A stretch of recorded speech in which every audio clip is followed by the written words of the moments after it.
I più ricchi avevano proprio una stanza dedicata a tutto ciò che di più curioso, stravagante, prezioso e meraviglioso potesse esistere. Storia delle Wunderkammer tra meraviglia artificialia e naturalia. È del mondo dell'arte fatto di stravaganze e cose straordinarie, affascinante e misterioso, che ha parlato lo scorso 22 ottobre lo storico dell'arte e divulgatore Jacopo Veneziani, intervenuto al Museo di Storia Naturale nell'ambito di una serie di incontri realizzati dalla Fondazione Giancarlo Ligabue per raccontare cosa siano le Wunderkammer. Le Wunderkammer c'è tutto nel nome, Camere delle Meraviglie, iniziano a diffondersi nell'Europa del Cinquecento ed era un modo, in un'epoca in cui viaggiare non c'erano i voli low cost, National Geographic, era difficile spostarsi fisicamente, chi poteva permetterselo lo faceva con la mente, rimanendo a casa osservando questi oggetti provenienti da mondi lontani e mondi meravigliosi, racchiusi nelle Wunderkammer.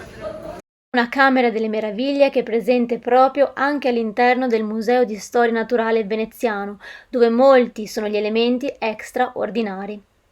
Tutto il Museo di Storia Naturale di Venezia è una Wunderkammer, forse gli oggetti più da Wunderkammer sono, non so, il corpo della sirena, ovviamente un artificio, oppure il coco de mer, come dicono i francesi, questo cocco delle Seychelles che veniva percepito come una sorta di creatura miracolosa del museo, ma poi abbiamo i dinosauri, i fossili, cioè qui è la casa delle meraviglie, qui il Museo di Storia Naturale.